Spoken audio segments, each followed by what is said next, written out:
आइए, नमस्कार। स्वागत है आपका इन्वायरमेंट सीरीज़। देखो, जितने भी सारे लोग देख रहे हो ना, हम आपको बता देते हैं, जितने भी सारे हैं लोग, आईएएस पीसीएस में एक बुक है शंकर आईएएस की। ठीक है, शंकर आईएएस का नोट्स है, बेसिकली वो बुक फॉर्मेट में आ गया है। उसको हम आज से शुरू करने जा रहे हैं। और बहुत सारे लोगों को लगता है कि वो ऐसी बुक है कि पढ़ी नहीं जा सकती, कॉम्प्लेक्स है।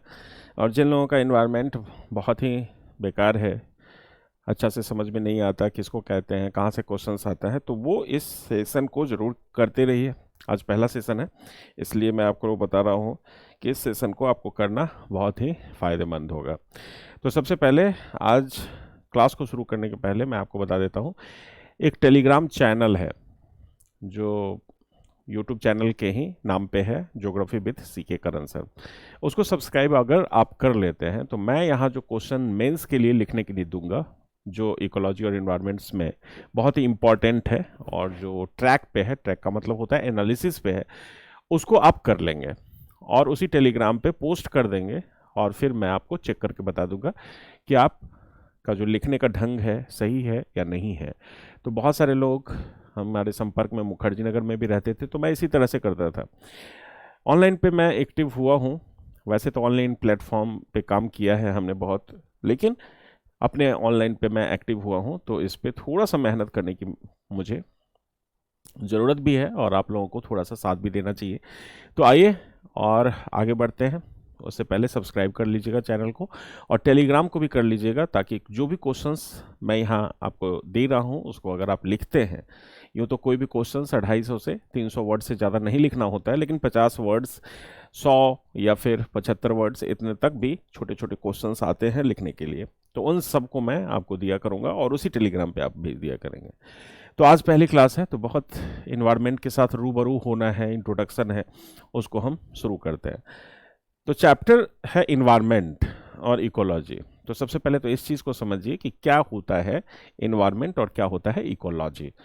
इन्वायरमेंट को हम पर्यावरण कहते हैं और इकोलॉजी को पारिस्थितिकी कहते हैं। दोनों में डिफरेंस क्या है, यहाँ पे मैं आपको समझा देता हूँ। देखिए, इन्वायरमेंट का मतलब होता है आपके आसपास की चीज़ें। देखिए, सबसे चीज़ जरूरी क्या है, किसी भी चीज़ को समझना। ये जरूरी नहीं है कि जो चीज़ यहाँ पे दी हुई है एज इट इज उसको हम मेंस फॉर्मेट में लिख रहे हैं। आप अगर समझ गए और इन्वायरमेंट पूछा गया क्या है, पर्यावरण किसको कहते हैं, तो आपके आसपास की वो सारी चीज़ें आप लिख सकते हैं।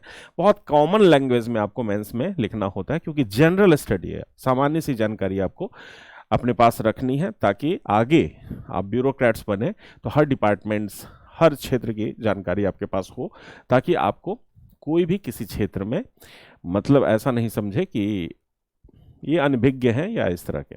इसलिए जनरल स्टडी हर एग्जाम में पूछा जाता है, ताकि इंडिया के हर क्षेत्र की आपको जानकारी हो। तो आइए शुरू करते हैं। सबसे पहले वर्ड के साथ ही हम खेलते हैं और देखते हैं। शंकर आईएएस के नोट्स में आप देखेंगे, ना भी देखेंगे तो आपको बाद में देखेंगे, एक बार पढ़ने की कोशिश करेंगे तो पूरा आप सरसरी निगाहों से पढ़ लेंगे। तो सबसे पहले शुरू करते हैं इन्वायरमेंट। देखिए, इन्वायरमेंट का मतलब होता है आपके आसपास की वो सारी चीजें, और आसपास की सारी चीज़ों को अगर आप नज़र घुमा के इधर उधर आप देखने की कोशिश करेंगे तो आपको क्या दिखेगा? आपको दिखेगा ये फैन है, ये ट्यूबलाइट है, ये पर्दा है, या फिर कुछ भी है। तो दो ही चीज़ आपको नज़र आएगी, एक तो मैं हूँ, तो बायोटिक्स हूँ, जिंदा हूँ यानी जीवित हूँ, तो बायोटिक हूँ यानी जैविक चीज़ें हैं। या फिर ए बायोटिक का मतलब मरी हुई चीज़ें हैं, जैसे यहाँ लैपटॉप है या डेस्कटॉप है या सामने में कोई सिस्टम पड़ा हुआ है, दरवाजा है, खिड़की है, ये सब एबायोटिक थिंग्स हैं। तो इन्वायरमेंट्स का मतलब है आपके आसपास की वो सारी चीजें जो एबायोटिक है या बायोटिक है, जैविक है या अजैविक तत्व है, उसी को हम इन्वायरमेंट कहते हैं। लेकिन इकोलॉजी या पारिस्थितिकी किसको कहेंगे? तो जब इन दोनों के बीच इंटर रिलेशनशिप एस्टेब्लिश हो जाए तो उसको हम पारिस्थितिकी के नाम से जानते हैं। जैसे मैं कहूँ कि आप हैं और आप बिना एबायोटिक थिंग्स के रह नहीं सकते। जैसे मान लीजिए कि वाटर एबायोटिक थिंग्स है, टेम्परेचर, तापमान, सनलाइट, सॉइल, मिनरल्स, इसके बिना आपकी ज़िंदगी नहीं रह सकती। इसका मतलब आप उसके साथ क्या कर रहे हैं, इंटरेक्ट कर रहे हैं। तो जैसे ही आपका एबायोटिक थिंग्स के साथ इंटरेक्शन शुरू हो जाता है, वैसे ही इकोलॉजी डेवलप्ड होना शुरू हो जाता है और इसके क्षेत्र भी बहुत सारे विकसित होने शुरू हो जाते हैं। तो यहाँ पे एक सिंपल सा फॉर्मूला आप लिख सकते हैं, when the interrelationship developed between abiotic and biotic things, the term is called ecology। इस टर्म को सबसे पहले ओडम नामक व्यक्ति ने खोजा था, याद रखिएगा, और चर्चा की थी। तो ओडम को हम आधुनिक जो पारिस्थितिकी है उसके जनक भी कहते हैं, याद रखिएगा। ओडम, याद रखिएगा, ओडम ने इकोलॉजी को सबसे पहले बताया था। तो ये है, तो इस चीज को तो आप समझ गए। अब आप कहेंगे कि सर इकोलॉजी में या इन्वायरमेंट में एबायोटिक बायोटिक थिंग्स क्या क्या हो सकते हैं। तो बायोटिक थिंग्स किसको कहते हैं आप? अगर मैं आपसे कहूं बायोटिक थिंग्स क्या है, तो जो भी चीज़ें मैं यहाँ पे लिख रहा हूँ उसको मैं पीपीटी में भी आपको दे दूंगा टेलीग्राम पे, आप उसको देख लीजिएगा। और हर दिन आपकी क्लासेस उसी पे जाया करेंगी पीपीटी के रूप में, और आप इसको आगे अपने नोटबुक में भी उतारने की कोशिश कीजिए। बायोटिक और एबायोटिक थिंग्स क्या होता है ये तो आप समझ ही गए हैं। जैसे बायोटिक थिंग्स में छोटे भी चीज़ें हो सकती हैं, जैसे माइक्रो एनिमल्स भी हो सकता है जिसको हम लघु जीव कहते हैं, मैक्रो एनिमल्स भी हो सकता है, बड़े जीव कह सकते हैं। अब इन सभी जीवों को हम बायोटिक्स के अंतर्गत रखते हैं। और ए बायोटिक में बहुत सारी चीज़ें तो आप जानते हैं, जो आपके आसपास की चीज़ें हैं उसको, सॉइल है, लाइट है, वाटर है, एयर है, ह्यूमिडिटी है, टेम्परेचर है, इन सारी चीज़ों को डिफिनीशन यहाँ पे दिया हुआ है। चाहे तो आप नोट्स बना सकते हैं, और नहीं चाहे तो वैसे भी आप याद रख सकते हैं। लेकिन जो लास्ट में मैं क्वेश्चंस आप लोगों को दूंगा उस क्वेश्चन को आपको याद करना होगा, लिखना होगा और वहां पे रखना होगा। देखिए यहाँ पे यही टेबल मैं आपको दे दूंगा, और टेबल में आप लिख लेंगे कि इकोसिस्टम में कंपोनेंट्स कौन कौन से होते हैं, यानी जो इकोसिस्टम है उसमें कौन कौन सी चीज़ें हैं, जैसे ए बायोटिक थिंग्स क्या हैं, बायोटिक कंपोनेंट्स क्या हैं, तो आप उसको समझ जाएंगे। समझ गया? तो यहाँ पे मैं थोड़ा सा आपको बता देता हूँ। देखिए यहाँ पे मैं आपको थोड़ा सा बता देता हूँ। इकोसिस्टम में सबसे पहले तो मैं आपको बताऊंगा कि इकोसिस्टम होता क्या है, उसके बाद आप देखेंगे कि ये चीज़ें हैं क्या। जैसे हम आते हैं इकोसिस्टम में, उसके बाद हम समझते हैं। देखिए इकोसिस्टम है क्या, पहले इस चीज़ को समझिए, इकोसिस्टम है क्या। यहाँ पे थोड़ा सा मैं आपको समझाने की कोशिश करता हूँ कि इकोसिस्टम क्या है, उसके बाद कंपोनेंट ऑफ इकोसिस्टम में हम चलने की कोशिश करेंगे। देखिए मान लीजिए आपके गांव में एक तालाब है, सपोज कीजिए, क्या है ये? तालाब है, और ये तालाब फ्रेश वाटर है।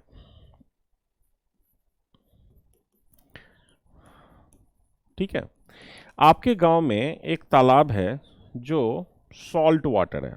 मान लीजिए ये तालाब, ये क्या है? मीठे पानी का नहीं है, नमकीन वाटर का है। ठीक है, मान लीजिए आपके गांव में एक नदी बह रही है, सपोज कीजिए ये नदी बह रही है। ठीक है, ये नदी बह रही है। ठीक है, मान लीजिए आपके एक गांव में समुद्र का किनारा भी है। आप कहेंगे भाई किस तरह का गांव है? तो कुछ ऐसा गांव है जो केरल है, कोस्ट के पास है, वैसा गांव है। ठीक है, तो समुद्र का किनारा है, सी है यहाँ पे, रिवर है यहाँ पे।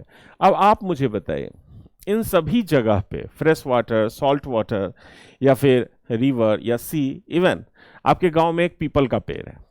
ठीक है, एक पीपल का पेड़ है, मैं अगर कहूँ कि ये पीपल का पेड़ है, या फिर आपके घर में एक एक्वेरियम है। एक्वेरियम तो देखा होगा ना, बहुत सारे लोग एक्वेरियम तो जानते ही होंगे, है ना। मान लीजिए आपके घर में एक एक्वेरियम है, मछली घर जिसको कहते हैं, शीशा में होता है ना, मछलियां चलती रहती हैं वैसे। तो अब मुझे बताएं इन सभी जगह पे क्या जीव जंतु समान होंगे? मीठे पानी के तालाब में जो मछलियां होंगी, क्या वही जाति सॉल्ट वाटर में भी होंगी? क्या वही पीपल के पेड़ पे भी होंगी? जीव अलग अलग है। तो इसका मतलब क्या हुआ कि आप देखेंगे कि किसी खास लेवल पे, एक छोटे से जगह पे, जैसे मान लीजिए मैं यहाँ पे एक गड्ढा कर दूं और यहाँ पे पानी भर दूं, तो आप देखेंगे उसमें भी एक कीड़े मकोड़े, छोटे छोटे माइक्रो एनिमल्स डेवलप्ड हो गए। इसका मतलब एक छोटे से स्तर पे भी बायोटिक और एबायोटिक चीजों के बीच या तत्वों के बीच अंतर संबंध अगर स्थापित हो जाता है तो एक छोटा सा इकोसिस्टम डेवलप्ड हो जाता है। इकोसिस्टम का मतलब बहुत बड़ा इकोसिस्टम भी हो सकता है, एक छोटा इकोसिस्टम भी हो सकता है। एक्वेरियम भी एक इकोसिस्टम का एग्जाम्पल है।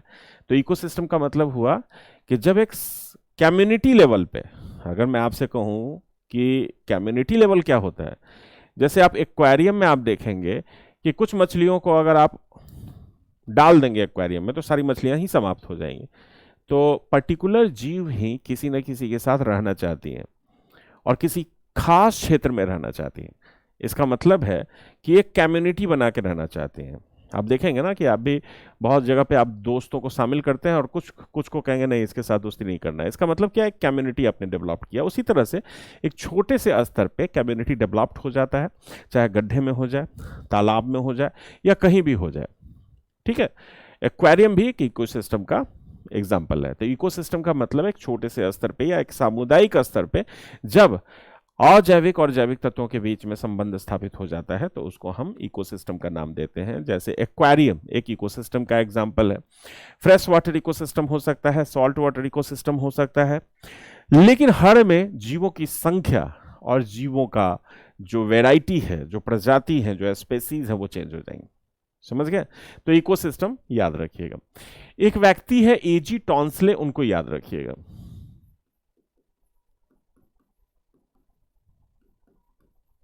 एजी टॉन्सले याद रखिएगा इनको। ये 1935 में इकोसिस्टम वर्ड दिया था इन्होंने, याद रखिएगा। एजी टॉन्सले इकोसिस्टम वर्ड सबसे पहले देने का कोशिश इन्होंने ही किया था, इकोसिस्टम वर्ड। उसके बाद अगर मैं आपसे कहूं कि भाई, अगर इससे पहले मैं आपको बता देता हूं component of ecosystem. Component of ecosystem मतलब पारिस्थितिकी तंत्र में क्या क्या चीजों को शामिल किया जा सकता है। क्या है इकोसिस्टम? तो सबसे पहले तो इस चीज को आप समझ गए कि इकोसिस्टम में आप क्या क्या चीजें शामिल कर रहे हैं। तो एबायोटिक कंपोनेंट्स का मतलब क्या हुआ? अजैविक तत्व।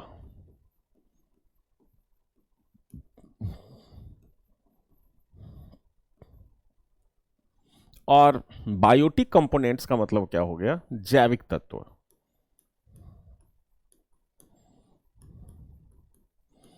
समझ गए? अब एबायोटिक का मतलब है बहुत सारी चीजें हो सकती हैं, जैसे क्लाइमेटिक फैक्टर हो सकता है, जैसे मैं कहूं कि रेनफॉल, वर्षा हो सकता है, या लाइट हो सकता है, यानी विंड, पवन हो सकता है, तापमान हो सकता है ना। एडेफिक फैक्टर यानी मृदा से संबंधित अगर आप देखेंगे तो एक तो मिट्टी है, मिट्टी का पीएच कितना होना चाहिए, उसमें खनिज कौन सा है, उसकी टोपोग्राफी कहाँ पे है, स्थलाकृति कहाँ पे है, इन सब चीजों को आप एडेफिक फैक्टर्स के रूप में ले सकते हैं। बायोटिक कंपोनेंट्स में अगर मैं आपसे कहूं कि एनिमल्स अगर शामिल होते हैं तो या तो प्लांट होंगे या एनिमल्स होंगे। तो एनिमल्स में या प्लांट्स में आप देखेंगे तीन चीजें होती हैं। एक प्रोड्यूसर होता है। प्रोड्यूसर्स का मतलब क्या होता है? उत्पादक, जिसको आप कहते हैं।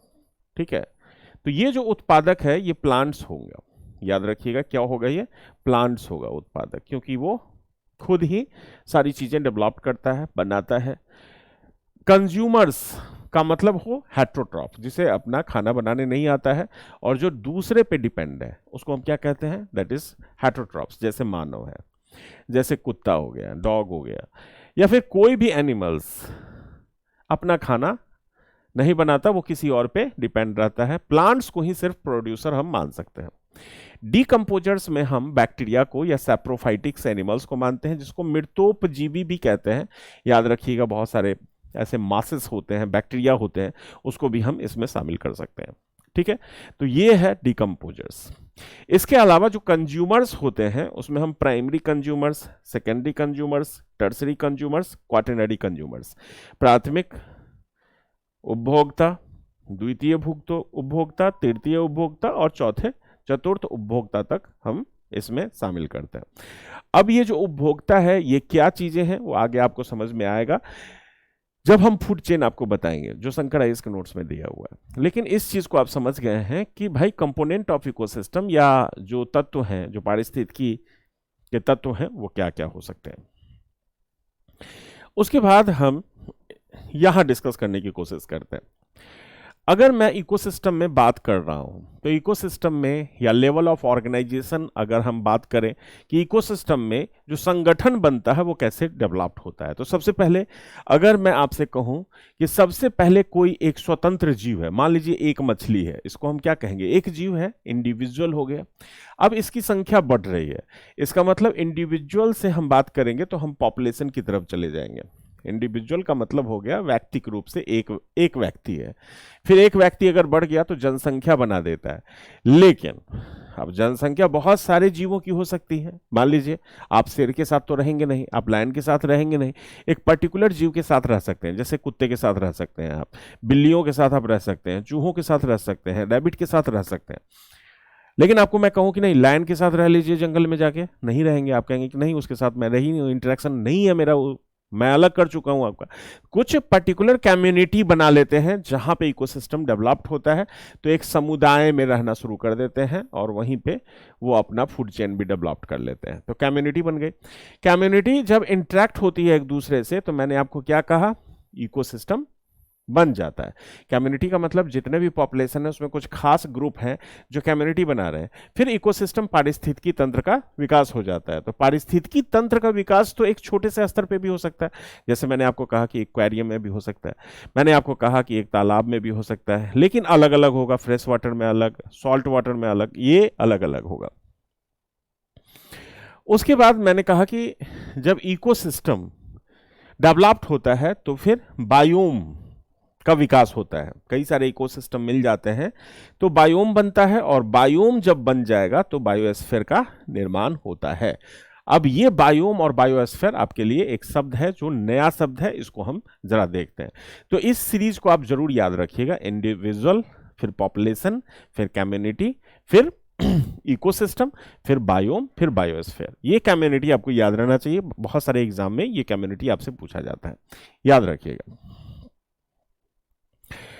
उसके बाद अगर मैं आपसे कहूं कि इकोसिस्टम के द्वारा क्या क्या सर्विसेज प्रोवाइड की जाती है, जैसे मान लीजिए हम जब भी किसी की बात करते हैं, जब भी हम कुछ बात करते हैं, तो हम एंथ्रोपोजेनिक व्यू ही लेते हैं, जिसको हम क्या कहते हैं, मानव अपने लिए सोचता है, मानव केंद्रित विकास के बारे में हम सोचते हैं। हम जब भी कहेंगे नहीं, मानव अपने विकास के ही बारे में सोचेगा, इसका मतलब है कि इकोसिस्टम के द्वारा हमें क्या क्या सर्विसेज मिलती हैं, या फिर पूरे इकोसिस्टम जो जीव जंतु हैं उनको क्या क्या चीजें मिलती हैं। तो हम अगर बात करें कि 7वीं जो 21वीं शताब्दी है, 21वीं शताब्दी में 70वीं 1970 के पहले तो लोग बात ही नहीं करते थे कि भाई अदर एनिमल्स का क्या हो रहा है, टाइगर मर रहा है तो मर रहा है, सरकार का उसके प्रति कोई ध्यान नहीं था। लेकिन धीरे धीरे हमने क्या किया, धीरे धीरे हमने अपना ध्यान खींचना उस तरफ शुरू कर दिया। ये आप समझ रहे हैं, धीरे धीरे हमने ध्यान उस पर खींचना शुरू कर दिया। तो अब हम पूरे बायोस्फीयर की चिंता है, हम सस्टेनेबल डेवलपमेंट्स की बात कर रहे हैं, क्योंकि पृथ्वी अगर खत्म हो जाए तो फिर मानव का क्या होगा। तो हम ओवरऑल सारे जीव जंतुओं के लिए बारे में सोच रहे हैं। तो हम अगर देखें कि हमें क्या क्या मिलता है इकोसिस्टम से, तो सबसे पहले देखिए, ये तो आप जानते हैं, अगर इकोसिस्टम से अगर आप देखेंगे तो आपको क्या मिलेगा, तो services provided by ecosystem. Forest product, ये जो फॉरेस्ट प्रोडक्ट है ये आपको मिलता है, यानी वनोत्पादन मिलता है। फॉरेस्ट प्रोडक्ट में बहुत सारे प्रोडक्ट्स को आप कह सकते हैं, जैसे लकड़ी से लेकर फल, और बहुत सारे ऐसे उत्पाद हैं जो फॉरेस्ट वन उपज हैं। बहुत सारे ऐसे, जैसे आप रबर देखेंगे वहीं से निकालते हैं, जो लेटेक्स से निकलता है। लकड़ियाँ बहुत कीमती कीमती इमारती लकड़ियाँ भी होती हैं, फल आते हैं। तो बहुत सारी चीज़ें हैं जो हम वन उपज के रूप में लेते हैं।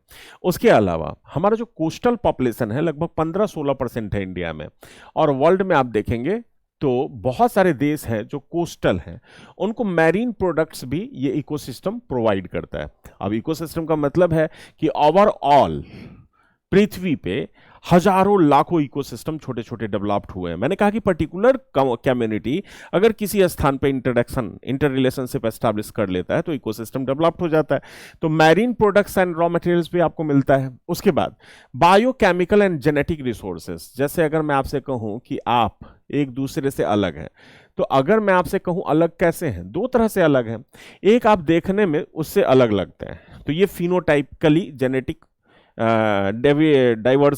डाइवर्सिफिकेशन हो गया। जैसे मैं कहूं कि आप काले हैं, वो गोरा है, आपका नाक छोटा है, उसका नाक लंबा है, तो ये फिनोटाइपिकली बाहर से आप रंग रूप अलग है। कुछ है जो आपके अंदर से जेनेटिक वैसी चीज है जो आपको डिसाइड करता है कि आप इन्हीं के संतान हैं। तो इसका मतलब है आप क्या हैं, आप जीनोटाइपिकली जो अंदर से, आंतरिक रूप से और बाहरी रूप से, दोनों रूप से अलग है। लेकिन ये मिला कहां से आपको? इकोसिस्टम से ही मिला है, मिनरल से ही मिला है, जो आपके नेचर को डिसाइड कर रहा है। इसका मतलब ये हुआ कि ये सारी सर्विसेज इकोसिस्टम से ही मिल रही है। उसके अलावा from marine organism, marine organism, बहुत सारे मैरीन ऑर्गेनिज्म हैं, उससे बहुत सारी चीज़ों मिलती हैं। इसके अलावा वाटर प्यूरिफिकेशंस का काम भी इकोसिस्टम करता है। जैसे आप देखेंगे कि किसी भी पानी को आप बहुत ज़्यादा गंदा कर देते हैं, पॉल्यूटेड हो जाता है, लेकिन इसको प्यूरिफाइड करके फिर से water table, ground water table में भेजने का काम भी इकोसिस्टम करता है। यानी ये प्यूरिफिकेशन होता रहता है। बहुत सारे मेथड्स हैं जिसके कारण इकोसिस्टम वाटर को प्यूरिफाइड भी करते हैं। पॉलिनेशन, मैंने आपको कहा कि पॉलिनेशन क्या है, तो पॉलिनेशंस का मतलब होता है परागण। जैसे आप देखेंगे कि कीट पतंग बहुत सारे होते हैं, भौरे, जो एक फूल से दूसरे फूल पे चले जाते हैं और पॉलिनेशन करते हैं। पॉलिनेशन के द्वारा क्रॉसिंग होता है और फ्रूट्स का प्रोडक्शंस भी होता है। और इकोसिस्टम में वन उपज को बढ़ाने का काम भी पॉलिनेशंस के द्वारा किया जाता है। अब देखिए बफर जोन, बफर जोन का निर्माण भी किया जाता है। जैसे आप देखेंगे कि बहुत सारा क्षेत्र है जो एक इकोसिस्टम के बाद समाप्त हो जाता है और वहां पे बफर जोन बना दिया जाता है, जिसको आप बहुत अच्छे ढंग से समझेंगे कहां पे, तो जब मैं नेशनल पार्क या फिर नेशनल सेंचुरी के बारे में बताऊंगा या बायोस्फीयर रिजर्व के बारे में बताऊंगा, वहां पे भी मैं आपको बफर जोन के बारे में अच्छी तरह से, मतलब मैपिंग के जरिए आपको समझाने की कोशिश करूंगा, क्योंकि ये पहला चैप्टर है तो इसमें आपको ये सब सारी चीजें समझनी चाहिए। न्यूट्रिएंट साइकिल क्या होता है? न्यूट्रिएंट साइकिल का मतलब होता है कि आप इसी इकोसिस्टम से बहुत सारी चीजें ले रहे हैं। जैसे आपके शरीर में अगर देखा जाए तो 5-6 चीजें बहुत ज्यादा मात्रा में है। जैसे जल, जैसे H2O बहुत ज्यादा है, हाइड्रोजन ऑक्सीजन बहुत ज्यादा है, कार्बन बहुत ज्यादा है, सल्फर है, फास्फोरस है। ये जो चीजें हैं वो आप कहां से ले रहे हैं? आप पारिस्थितिकी से ही ले रहे हैं, मिट्टी से ले रहे हैं, एबायोटिक थिंग्स से ले रहे हैं। और फिर से जब आप मर जाते हैं तो फिर से इसी को लेके चले जाते हैं, देके चले जाते हैं। तो ये पूरे जीव जंतु में एक साइकिल के रूप में चल रहा है और ये इकोसिस्टम में न्यूट्रिएंट साइकिल के रूप में जाना जाता है। उसके बाद प्राइमरी प्रोडक्शंस का काम भी ये इकोसिस्टम करता है। जैसे आप इकोसिस्टम में आप देखेंगे कि पेड़ पौधे जो हैं ये सबको खाना देने का काम करते हैं, ठीक है। अगर पेड़ पौधा नहीं हुआ तो टाइगर भी मर जाएगा। क्यों? क्योंकि वो खाता है हिरन, हिरन खाता है घास, घास नहीं रहेगा तो इसका मतलब टाइगर भी जिंदा नहीं रहेगा। तो एक फूड चेन है, ये मेंटेन हो जाता है। तो इसका मतलब है कि जो services provided by the ecosystem, क्या क्या सर्विसेज हैं? बहुत सारी सर्विसेज हैं। तो आप इस पे एक शॉर्ट नोट्स लिख के रख सकते हैं कि इकोसिस्टम में सर्विसेज क्या क्या प्रोवाइडेड की जाती है। बहुत छोटा सा चीज है ये, या importance of ecosystem, service provided by ecosystem. उसके बाद देखिए इकोटोन किसको कहते हैं? इकोटोन क्या है ऐसे समझिए। देखिए इकोटोन का क्या मतलब होता है? जैसे मान लीजिए कि दो इकोसिस्टम के बीच का जो क्षेत्र होता है उसी को हम एक इकोटोन कहते हैं, और इसको हिंदी में संक्रमित क्षेत्र के नाम से भी जानते हैं। याद रखिएगा, क्या कहते हैं इसको? संक्रमित क्षेत्र के नाम से इसको जानते हैं, संक्रमित क्षेत्र। जैसे संक्रमित क्षेत्र का मतलब क्या हो गया? जैसे मान लीजिए कि ये स्थल है, समझ लीजिए कि ये स्थल है। क्या है ये? स्थल, टेरेस्ट्रियल पार्ट्स हैं, और ये समुद्र का पार्ट है। सपोज कीजिए ये क्या है? समुद्र का पार्ट है, ठीक है, ये समुद्र का पार्ट है। और इसको हमने स्थलीय पार्ट कहा, इसको हमने कहा कि टेरेस्ट्रियल पार्ट है या टेरेस्ट्रियल रीजन है, स्थलीय क्षेत्र। और इसको हम क्या कहते हैं? एक्वाटिक, एक्वाटिक या जलीय पार्ट। समझ गए? एक्वाटिक या जलीय पार्ट। अब अगर मैं आपसे कहूं कि इन दोनों के बीच का जो क्षेत्र होता है, जहां ये दोनों इकोसिस्टम मिल रहे हैं, स्थलीय और जलीय दोनों ही, तो इस रीजन में आप देखेंगे बायोडाइवर्सिटी बहुत ज्यादा बढ़ जाती है, और इसी क्षेत्र को हम इकोटोन के नाम से जानते हैं, इकोटोन। वैसे इकोटोन तो कई जगहों पे बन सकता है। जैसे दो इकोसिस्टम बहुत ज्यादा हुआ, उसके बीच डेवलप्ड हो जाएगा। और खास करके हम मानते हैं कि जलीय और स्थलीय के बीच का जो क्षेत्र होता है उसको हम एकदम परिभाषित कर सकते हैं कि वो इकोटोन का क्षेत्र होता है। तो परिभाषा तो यहाँ लिखा हुआ है, इसको आप कॉपी कर सकते हैं। तो नॉर्मली मैंने आपको बता दिया कि दो पारिस्थितिकी तंत्र का जो इंटरमीडिएट क्षेत्र होता है या ट्रांजिशनल क्षेत्र होता है उसी को हम इकोटोन कहते हैं, याद रखिएगा। और इकोटोन का एग्जाम्पल आप देखेंगे तो 4 एग्जाम्पल आप देख सकते हैं। अब 4 एग्जाम्पल कौन कौन से हैं इसको भी आपको मैं आपको बता देता हूं। कौन कौन से एग्जाम्पल है? मेजर एग्जाम्पल ऑफ इकोटोन, समझिए इसको। ये जो आप देख रहे हैं ना, ये जो फिगर आप देख रहे हैं, ये किसका फिगर है? तो ये मैंग्रोव का फिगर है। मैंग्रोव, जिसको गरान वनस्पति के नाम से जानते हैं, ठीक है। इस मैंग्रोव को मैंग्रोव और इसको हम याद रखिएगा, इसको हम क्या कहते हैं? तो इसको हम एस्चुरी के नाम से जानते हैं। एस्चुरी, याद रखिएगा, एस्चुरी इसको कहते हैं।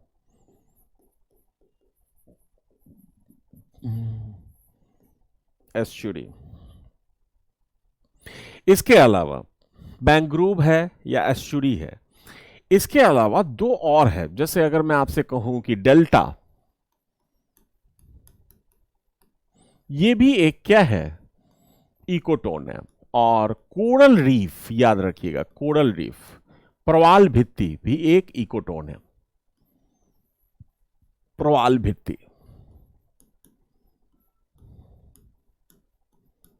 प्रवाल भित्ति भी क्या है? एक इकोटोन है, इकोटोन का एग्जाम्पल है, ठीक है। तो मैंग्रोव, एस्चुरी, डेल्टा और प्रवाल भित्ति, तो ये 4 हो गए जो मेजर एग्जाम्पल हैं इकोटोन के। अब इकोटोन एक अलग से मैं एक चैप्टर ही बताऊंगा। आज तो क्या है? आज पहला दिन है, इसलिए मैं आप लोगों को संक्षेप में बता रहा हूं। तो आगे आप इसी तरह से रहेंगे हमारे साथ, तो आगे भी मैं आपको बताता रहूंगा। अब जरा देखिए, कुछ चीजें हैं जो इकोटोन के बारे में आपको जानना चाहिए। क्या है? तो इकोटोन जो होता है ना, सबसे पहले इसको समझिए। ये कैसा हो सकता है? ये चौड़ा हो सकता है, इट मे बी वाइड और नैरो। ये चौड़ा भी हो सकता है, जैसे आप देखेंगे कि एक छोटे से जगह पे भी बन सकता है। छोटा इकोसिस्टम है और 2 इकोसिस्टम है, तो वहां पे छोटा भी बन सकता है, बड़ा भी बन सकता है। दूसरा, it is a zone of tension as it is conditional intermediate to the bordering ecosystem. तो ये ट्रांजिशनल जोन है, याद रखिएगा, जोन ऑफ ट्रांजिशन। यहां पे टेंशन नहीं लिखिए, ट्रांजिशन लिख दीजिए। यह एक संक्रमित क्षेत्र होता है, याद रखिएगा। उसके बाद जो तीसरा है, यहां पे तीसरा है, it could contain species that are entirely different from those found in the bordering system, याद रखिएगा। तो याद रखिएगा, यहां पे जो जीव जंतुएं पाई जाती हैं, ये बिल्कुल क्या होती हैं? अलग किस्म की होंगे। यानी अलग किस्म की ऐसे होती हैं, वह जीव जंतु होती हैं जो लगभग उभयचर हो, स्थल पे भी रह सकती हो या फिर एक्वाटिक में भी रह सकती हो, वैसे इसमें रह सकती है। तो इको कैन बी नेचुरल और मैन मेड। नेचुरल भी हो सकता है और मैन मेड भी हो सकता है। For example, the ecotone between an agriculture field and forest is a man made one. Edge effect, क्या है ये edge effect? The edge effect refers to the change in population और community structure that occur at the boundary of the 2 habitats. Edge effect का मतलब हो गया, जैसे मान लीजिए कि स्थल और जलीय पारिस्थितिकी के बीच का जो क्षेत्र होता है उसको हम एज कहते हैं, जैसे किनारे का क्षेत्र उसको कहते हैं। और उस किनारे के क्षेत्र में पारिस्थितिकी का जो चेंजेज आता है, स्पीसीज का जो चेंजेज आता है, एक पर्टिकुलर टाइम ड्यूरेशंस में आता है, उसी को हम एज इफेक्ट के नाम से भी जानते हैं। तो याद रखिएगा, ये चीजें हैं। अब आइए, इकोलॉजिकल नीसे किसको कहते हैं? इकोलॉजिकल नीसे कहते हैं इसको। आप देखेंगे, इसको पारिस्थितिकी नीसे कहते हैं या हिंदी में आला कह सकते हैं। हालांकि कभी भी आप देखेंगे तो इसको पारिस्थितिकी नीसे ही नाम दिया जाता है, पारिस्थितिकी नीचे। तो पारिस्थितिकी आला शब्द गूगल इसको कहता है, याद रखिएगा। अब नीचे का क्या मतलब है, देखिए ऐसे समझिए, जैसे आप जंगल में चले जाएं और जंगल में जाके किसी भी एनिमल से आप उसके बिहेवियर के बारे में पूछिए, आप उसके क्लाइमेट के बारे में पूछिए कि कैसा क्लाइमेट तुम्हें अच्छा लगता है। जैसे राइनोसोर से आप पूछे, फिर हाथी से पूछे, अब फिर बंदर से पूछे, या हर जानवर से अगर आप पूछेंगे कि तुम्हारा क्लाइमेट कौन सा है, किस क्लाइमेट में तुम रहना चाहते हो, क्या खाते हो, क्या अच्छा लगता है, एक लिस्ट बनाइए। तो सारे जितने भी एनिमल्स हैं सबका ये समान होगा? तो नहीं, समान नहीं होगा, जाहिर सी बात है समान नहीं होगा। अब समान नहीं होगा इसका क्या मतलब है कि हर का बिहेवियर अलग है एक दूसरे से, हर का फीडिंग हैबिट अलग है एक दूसरे से। जो वो खाता है जरूरी नहीं वो जानवर भी वही खाए। इसका मतलब है कि पारिस्थितिकी में हर एनिमल्स अपना एक अलग कैरेक्टर डेवलप कर लेता है और वही कैरेक्टर उसका इकोलॉजिकल नीचे कहलाता है, याद रखिएगा। तो जब भी हम किसी एनिमल्स के प्रोटेक्शंस की बात करते हैं तो हम उस एनिमल्स के पर्टिकुलर इकोलॉजिकल नीचे पे चर्चा करते हैं। जैसे वो रहता कहाँ है, उसका इकोलॉजिकल हैबिटेट क्या है, यानी उसका हैबिटेट नीचे क्या है, आवास नीचे क्या है, उसका फीडिंग नीचे क्या है, उसका बिहेवियर क्या है। तो कई तरह के नीचे की हम चर्चा करते हैं, तभी हम जान पाएंगे कि उसके एनिमल्स का बिहेवियर क्या है। आप समझ रहे हैं ना इस चीज को हम क्या कह रहे हैं। तो पर्टिकुलर हम नीचे की बातें करते हैं। तो बहुत तरह के नीचे होते हैं, जैसे हैबिटेट नीचे, फीडिंग नीचे, आप देखेंगे। तो हम तरह तरह के नीचे को फिर आगे हम चर्चा करेंगे, यहाँ पे कौन सा इस वे में कह रहे हैं। तो यहाँ पे आप इस डिफिनीशंस को यहाँ पे आप देख सकते हैं, इकोलॉजिकल नीचे है ये। उसके बाद देखिए बायोम। अगर मैं आपसे कहूं कि बायोम क्या होता है, बायोम किसको कहते हैं, अब मुझे बताइए बायोम का मतलब क्या है। जैसे मैं आपको कहूं कि पृथ्वी पे हर जगह टेम्परेचर और रेनफॉल क्या समान है, तो आप कहेंगे कि नहीं सर समान नहीं है। आप ध्रुवों की तरफ जाएंगे या पृथ्वी में ऊपर की तरफ जाएंगे तो टेम्परेचर क्या होता है, कम हो जाता है। लेकिन इक्वेटर के पास, विषुवत रेखा के पास रहेंगे आप तो टेम्परेचर बहुत ज़्यादा होगा। आप जिस एरिया में रहते हैं, हो सकता है लंदन में बैठे लोग, वहाँ का टेम्परेचर कुछ अलग होगा। तो हर क्षेत्र में टेम्परेचर में चेंज आता है। लेकिन कुछ एक विस्तृत क्षेत्र जहां पे टेम्परेचर में क्लाइमेटिक कंडीशंस बिल्कुल समान है, वहां का टेम्परेचर और रेनफॉल बिल्कुल समान है और वृहद क्षेत्र डेवलप करता है। जैसे आपने नाम सुना होगा कि विषुवत रेखीय वर्षावन। जैसे मैं कहूं कि पृथ्वी में अक्षांशीय विस्तार को लेंगे 10 degree north to 10 degree south में, तो एक बृहद क्षेत्र है जिसको हम क्या कहते हैं, विषुवत रेखीय वर्षावन। अब ये विषुवत रेखीय वर्षावन में क्या होता है, खास तरह की वनस्पति पाई जाएगी, खास तरह के एनिमल्स पाए जाएंगे। तो ये टेरिस्टेरियल बायोम के रूप में जाना जाता है। तो बायोम किसको कहेंगे, एक विस्तृत भौगोलिक क्षेत्र जहां प्राय दो चीजों में समानता पाई जाती है, टेम्परेचर और रेनफॉल में। तो वहां पे एक ऐसा इकोसिस्टम या एक बहुत बड़ा इकोसिस्टम डेवलप्ड होता है जो अपने आप में बृहत होता है, उसको हम बायोम के नाम से जानते हैं। जैसे आप कहेंगे कि इकोलॉजी का सबसे छोटा वर्ड क्या है, तो आप कहेंगे सबसे छोटा वर्ड क्या है या सबसे छोटा समुदाय क्या है, दैट इज द इकोसिस्टम। बहुत सारे इकोसिस्टम जब मिल जाते हैं तो बायोम बन जाता है। तो बायोम कई तरह के होते हैं, जैसे मैंने आपको कहा इक्वाटोरियल बायोम, जैसे मैंने आपको कहा सवाना बायोम, जैसे मैंने आपको कहा कि टेम्परेट ग्रासलैंड बायोम, जैसे मैंने आपको कहा कि मान लीजिए मेडिटेरियन भूमध्य सागरीय बायोम, या फिर टैगा बायोम, टुंड्रा बायोम। इन सब के बारे में आगे चैप्टराइजेशन है, उसमें मैं आपसे चर्चा करूंगा। तो बायोम का मतलब समझ गए ना, एक बृहत स्थलीय क्षेत्र जहां प्राय दो चीजों में समानता पाई जाती है, तापमान और वर्षा। और तापमान और वर्षा के आधार पर आप देखेंगे जीव जंतुओं में समानता पाई जाती है, इन सब चीजों में समानता पाई जाती है। तो वैसे जगहों को आप बायोम के नाम से जानते हैं। और प्राय आप देखेंगे इस पृथ्वी पे लगभग 8 बायोम है, जिसकी चर्चा मैं नेक्स्ट क्लास में आपके साथ करूंगा। बायोस्फीयर, अब जैव मंडल किसको कहते हैं, इसको जरा समझिए। जैव मंडल किसको कहते हैं, इसको जरा समझिए। क्या होता है जैव मंडल, देखिए पृथ्वी में जहां जीवन है वहां बायोस्फीयर है। जैसे मैं कहूं कि यहां पे अगर मैं आपसे कहूं कि ये आपका स्थल है, स्थलीय भाग क्या है, अगर मैं कहूं कि पृथ्वी का सबसे ऊपरी जो सतह है उसको क्रस्ट कहते हैं। लेकिन क्रस्ट में गहराई तक आप चले जाएं तो बहुत नीचे गहराई तक जीव जंतु नहीं पाए जाएंगे, कुछ पर्टिकुलर गहराई तक ही पाए जाएंगे। जैसे 67 मीटर अप्रॉक्स यहां तक कुछ सूक्ष्म जीव जंतु या माइक्रो एनिमल्स पाए जाते हैं। और इसको हम एक तरह से कौन सा एस्फेयर कहते हैं, तो इसको हम लिथोस्फेयर के नाम से जानते हैं, यानी स्थल मंडल के नाम से जानते हैं। इसके ऊपर आपका पाया जाता है एटमॉस्फेयर, ठीक है।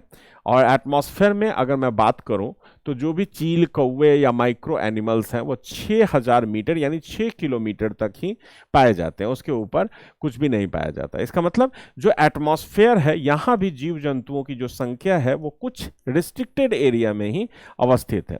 और वायुमंडल के अलावा एक और मंडल होता है जिसको हम क्या कहते हैं, दिस इज कॉल्ड जल मंडल। क्या कहेंगे इसको, जल मंडल के नाम से जानते हैं। इसको हम क्या कहेंगे, जल मंडल। याद रखिएगा, इसको हम क्या कहेंगे, जल मंडल के नाम से इसको जानते हैं। तो इसको हम हाइड्रोस्फेयर कहते हैं। इसको हम क्या कहेंगे, हाइड्रोस्फेयर। हाइड्रोस्फेयर के नाम से इसको जानते हैं। समझ गए। तो हाइड्रोस्फेयर में जहां तक सनलाइट का पहुंच है, जैसे अगर मैं आपसे कहूं 200 मीटर तक जहां तक फोटोस्फेयर है, सनलाइट पहुंचता है, जैसे समुद्र में एकदम गहराई में चले जाएंगे तो सनलाइट नहीं मिलेगा, फोटोस्फेयर कहां तक मिलेगा, 2000 मीटर तक ही मिलेगा। समझ रहे हैं ना। तो 2000 मीटर तक ही आपको यहां तक मिलेगा। तो वहां तक जीवन है, जहां पृथ्वी में जीवन है वही है बायोस्फीयर। और इन तीनों क्षेत्रों में कॉमन है। जैसे मैं एक फिगर बना दूं और कहूं ये तीन जो गोला है ये संदर्भित करता है कि एक लिथोस्फीयर है, स्थल मंडल है। एक अगर मैं कहूं कि हाइड्रोस्फीयर है, अगर मैं आपसे कहूं कि एक है हाइड्रोस्फीयर, और ये मैं कहूं कि ये क्या है, ये है आपका एटमॉस्फेयर। तो आप से मैं पूछूं कि भाई बायोस्फीयर कौन सा पार्ट होगा, तो इन तीनों स्फीयर का वह कॉमन क्षेत्र जहां जीवन है, तो आप कहेंगे ना कि ये जो पार्ट है ये बायोस्फीयर होगा। तो जहां जीवन पाया जाता है वहां उस क्षेत्र को हम बायोस्फीयर के नाम से जानते हैं, बायोस्फीयर के नाम से जानते हैं। तो याद रखिएगा, बायोस्फीयर समझ गया ना क्या है, बायोस्फीयर के बारे में आप समझ गए, समझ गए। अब आगे हम चलते हैं। बायोस्फीयर किसको कहते हैं, इसके बारे में आप समझ गए।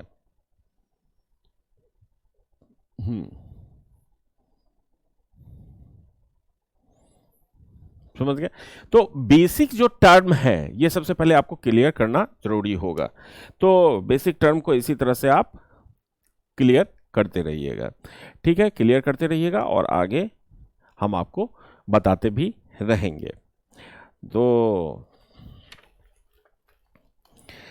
अब इसमें आपको सबसे पहले मैं आपको बता दूं कि आपको क्या क्वेश्चंस बनाने हैं इस पे। ये क्वेश्चंस आपको राइटिंग स्किल्स में बहुत ज्यादा फायदा पहुंचाएगा। अब देखिए, जो अभी मैंने आपको क्वेश्चन दिया था, तो अभी जो शंकर आईएएस है, शंकर आईएएस के नोट्स जो भी हैं याद रखिएगा।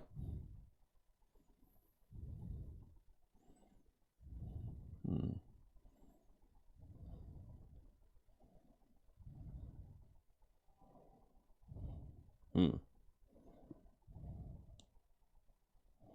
ये क्वेश्चन, अब देखिए क्वेश्चन कौन कौन सा क्वेश्चन है जो आपको लिखना है। सबसे पहला क्वेश्चंस देख लीजिए।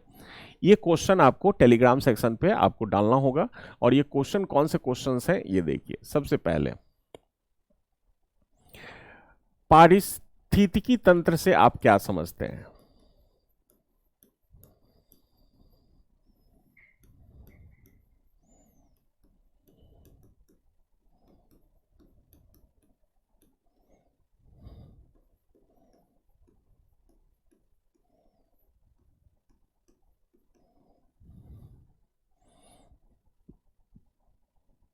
पारिस्थितिकी एवं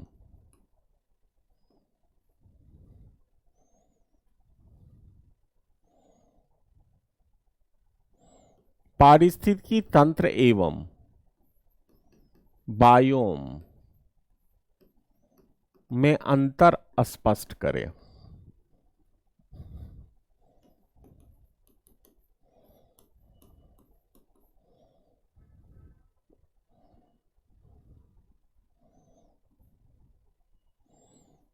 पारिस्थितिकी तंत्र के द्वारा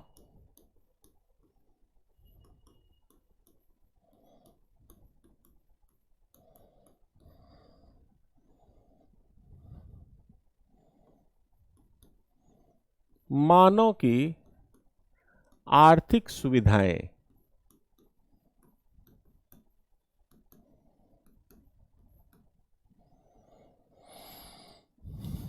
पारिस्थितिकी तंत्र द्वारा प्रदत्त मानव की आर्थिक सुविधाओं का उल्लेख करें। यह पहला क्वेश्चन है, समझ गए? इसको आपको लिखना है। कुछ लोग सोच रहे होंगे कि सर इंग्लिश में भी मुझे बताने का कोशिश करें, इंग्लिश में भी, समझे? तो इंग्लिश में भी देख लीजिए।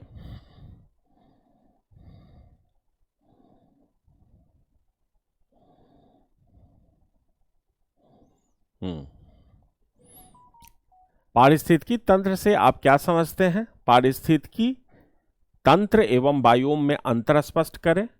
पारिस्थितिकी तंत्र के द्वारा प्रदत्त मानव की आर्थिक सुविधाओं का उल्लेख करें। यह तो हिंदी में है।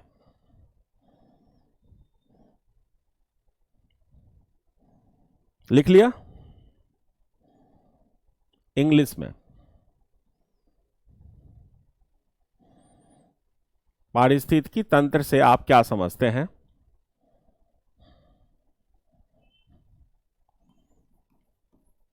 What do you understand by ecosystem?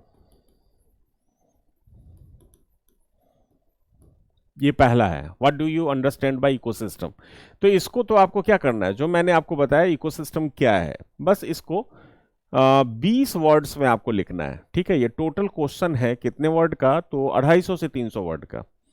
उसके बाद का जो क्वेश्चंस हमने आपसे पूछा है, उसके बाद जो हमने आपसे क्वेश्चन पूछा है, पारिस्थितिकी तंत्र एवं बायोम में अंतर स्पष्ट करें। तो ये क्वेश्चन है, explain the difference between ecosystem and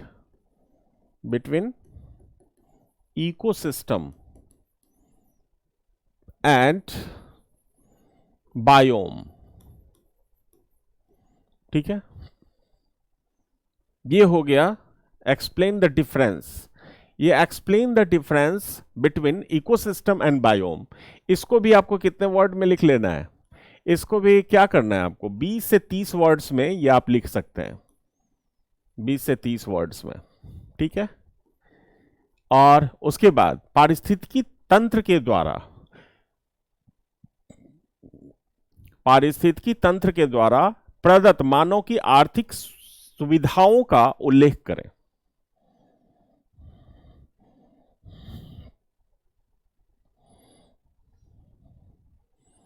उसके बाद क्या लिखना है आपको? Mention the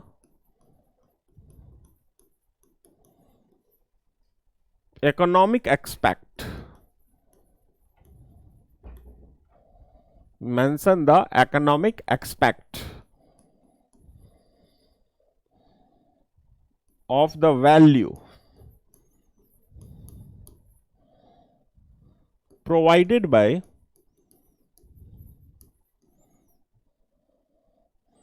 the ecosystem, provided by the ecosystem। याद रखिएगा। और इसको लिखने के बाद आप एक चैनल, जो टेलीग्राम का चैनल है, याद रखिए टेलीग्राम, उस पर पोस्ट कर सकते हैं। कौन सा टेलीग्राम? तो ये टेलीग्राम चैनल याद रखिए, इसका नाम है CK करण @001। वो हो, एक मिनट रुक जाइए। CK करण सर @001। याद रखिएगा, CK Karan sir@001 मेरा फोटो लगा हुआ है। इस पे आपको सिर्फ और सिर्फ कब, संडे, संडे को ही आप इसको प्रोजेक्ट करेंगे, संडे को ही, क्योंकि संडे को ही ओपन रहता है वो, याद रखिएगा। संडे को आप इसको लिख सकते हैं, समझ गए। तो आज की जो क्लास है, इस क्लास में आपके राइटिंग स्किल्स को हम डेली डेवलप करने की कोशिश करेंगे। तो याद रखिएगा, क्लास तो आज की थोड़ी सी छोटी है, लेकिन हाँ, इसको आप लिखिए और डेली प्रोजेक्ट कर दीजिए हमें, और फिर मैं आपको फीडबैक भी दूंगा कि कैसे आप लिख रहे हैं, बताऊंगा ही। और जो नेक्स्ट क्लासेस हैं उसमें आपके क्वेश्चंस अगर बहुत अच्छे लिखे जा रहे हैं तो उसको मैं एक मॉडल आंसर के रूप में भी अन्य लोगों को भी बताने की कोशिश करूंगा कि आपका आंसर बहुत अच्छा जा रहा है। थैंक यू वेरी मच आज की सभा के लिए। Have a nice day.